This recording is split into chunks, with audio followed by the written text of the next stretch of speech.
বয়স হয়নি পড়ার, আর একটু বড় হলে তখন হয়তো। আমি ক্লাস 3 পড়ার সময় কুয়াশা পড়তাম, মা ই করতেন কুয়াশা মধ্যে তেমন না, কিন্তু তারপরেও মা সেন্সর করে দিতেন। তোমাদের সময় ইন্টারনেট ছিল না, তারপরে ইউটিউব ছিল না, এসব কারণে তোমাদের তখন ওইটাই এন্টারটেইনমেন্ট ছিল।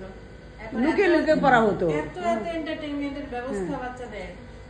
বই নিচে বই রেখে রেখে বালিশের তলায় বই রেখে লুকে পড়া হতো। ক্লাস 2 তে পড়ি, মানে মাত্র স্কুলে পড়তেছি, তখন জীবনের প্রথম গল্প বই কিনছি, বুঝছো? কোন ক্লাসে? ক্লাস 2 তে পড়ি। কি বই পড়ছো তখন? কিনছি আর কি, নিজে কিনছি। ও নিজে কিনেছো? ও মাই গড। 32 পুতুলের গল্প। কি 32 পুতুলের গল্প? আচ্ছা, হঠাৎ করে ওরকম বই কিনছো কেন? ওটা রূপকথার গল্প আর কি, 32 পুতুল। আচ্ছা, রাজা বিক্রমাদিত্যের একটা সিংহাসন মাটি খুঁড়ে পায়, সেটা গল্প। ও সে 32টা পুতুলকে একজন এক একটা গল্প বলে। আচ্ছা, শেষ গল্পটা বলার পর এক একটা করে গল্প করে এক একটা পুতুল চলে যায়, উড়ে যায়, আর শেষ সিংহাসনটা উড়ে চলে যায়। অনেক গল্পের বই এখানে।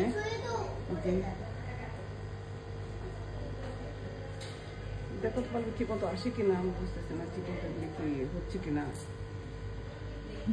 হচ্ছে কি করতে হবে তুমি দেখো না, বেশি ক্লোজ একটু দূর থেকে করেন, তাহলে সব আসবে। হ্যাঁ,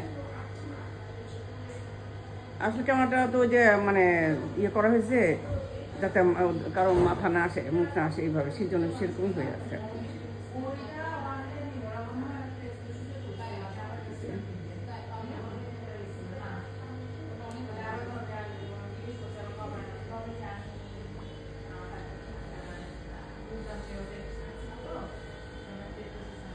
দূর থেকে তো পাচ্ছি না, রজনীগন্ধা দুটো স্টিক ঘরে থাকলে যথেষ্ট। হ্যাঁ চলো চলো খেতে বসি, অবশ্যই চলো।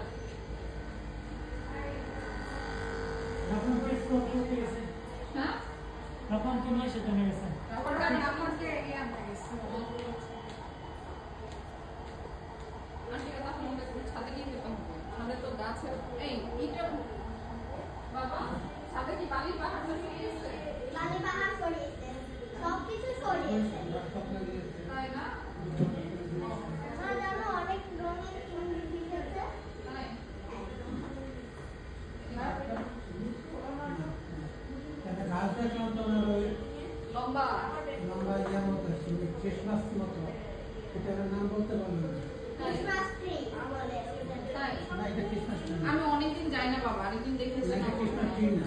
ওইরকম আমি বুঝছো, ওটা তাহলে সাইকাস হইতে পারে। আমাদের বাড়ি আমাদের এতদিন পর্যন্ত তো চলছে মামা, এটা নিয়ে তো ঝিমাই গেছি, তো এর সাথে কথা বলা লাগবে। আমাদের ফার্স্ট পর্যন্ত হয়ে গেছে,